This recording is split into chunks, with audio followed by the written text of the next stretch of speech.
forexbrokers.net here. We continue with moving averages, how to trade with the moving averages. And in the previous video, I explained a bit the basics of a moving average, why it is important to notice the bigger trend, and also why it is important that the period of a moving average is important. The higher the number of periods, the flatter the moving average becomes.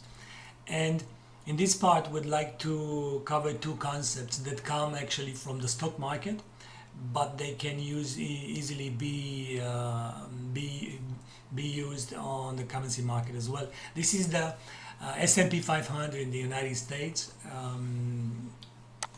and the averages that you see on the screen are the MA. Let's actually show them the indicators. These two moving averages. One of it is the MA 200, the black line, and the other one is the MA 50, the blue line. As you can see, because of the number of periods is different, 50 and 200, one average is called the faster one, the blue one, the blue line, and another one is called the slow one. So a fast and a slow moving average.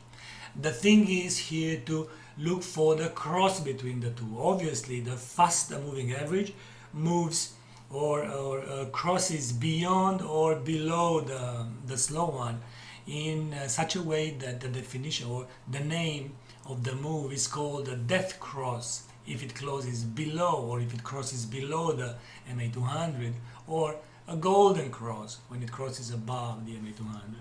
It comes from the stock market, because if you watch CNBC or Bloomberg television or whatever, and you'll see that when this kind of a setup happens on the daily chart, on the S&P 500 or on the Dow Jones and so on, you will see a headline saying that, oh my God, Dow Jones moved into the bullish market because a golden cross formed, or a death cross formed. We start to panic.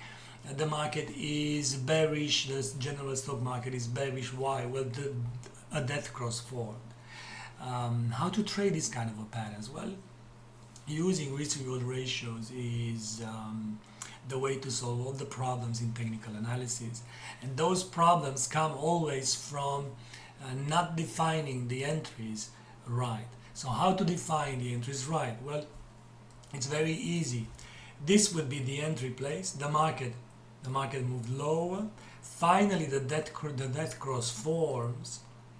This would be the risk 2 times the reward. Double the risk would be the reward, and that would be pretty much in. Some traders use an aggressive approach, going for moving the stop loss to break even by the time that the price reaches 1-1, or a conservative approach. It depends on the trading style. On a golden cross, the same thing applies. This would be the risk, and you go 2 times for the reward. Now the problem is, what do you do when the distance between the entry place until the previous swings low or high is too big? In this case, 2,700, what's the entry? This is the end, 2,720, all the way to 2,300. Now 400 basis points on the S&P 500 is a lot.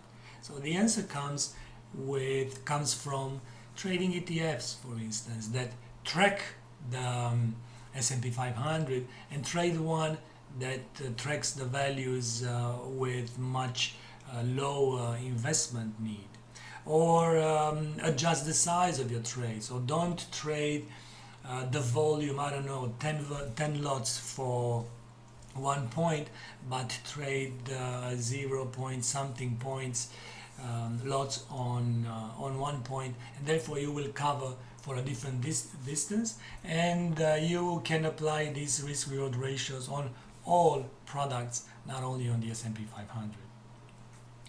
After the gold cross here, or after a death cross, as a matter of fact, what would be a nice setup to follow on when trading golden crosses or death crosses? So one would be the classic risk-reward ratio, like this, but another one would be to go on the long side every time after a golden cross, every time the price reaches the moving average and while the moving average keeps rising.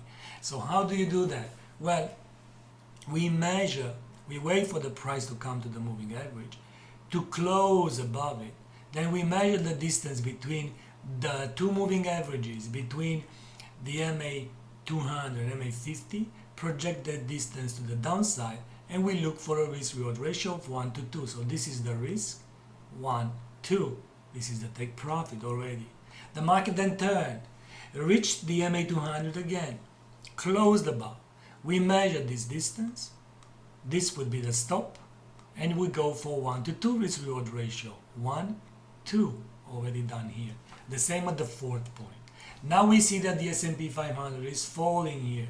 Should we still take a trade based on the golden ratio?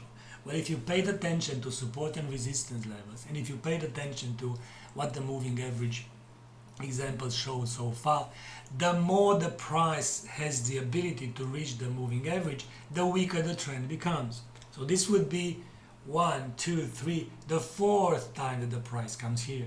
It doesn't mean that it won't bounce, but it means that, for instance, if it comes and reaches the moving average with this candlestick, within this day like this, then in order for us to go long, and if we measure this distance from here to project the stop loss or the risk, it will be much bigger than in this case. So we need to adjust the volume in such a way that we don't risk more than 1% or 2% of the trading account at any one point. Thank you for being here, and let's move on with the next topic. Bye-bye.